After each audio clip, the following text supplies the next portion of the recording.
niyo ba kung bakit hindi nagagalit ang mga kapatid ko kahit hindi ko sila tinutulungan? Kasi lagi kong tinatatak sa isip nila na ang buhay nila ay obligasyon nila. Walang ibang may obligasyon yan kundi sila. Kapag sila ay tinulungan, bonus yun. Kapag hindi sila tinulungan, normal yun. Kaya never sila naghihinanakit, Mima. Kasi lagi ko yung pinapaalala sa kanila. At wag na wag sila magiging pabigat sa ibang tao. Ang ibang tao ay may sarili din problema, tas idadagdag pa nila yung kanila, masyadong mabigat na, Mima.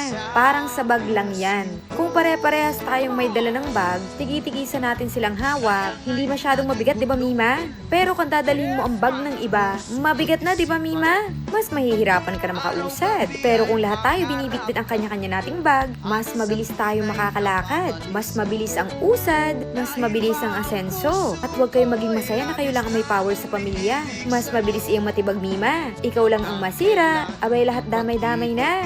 Unlike sa lahat ay may power, masira ka man, nakatayo pa rin sila.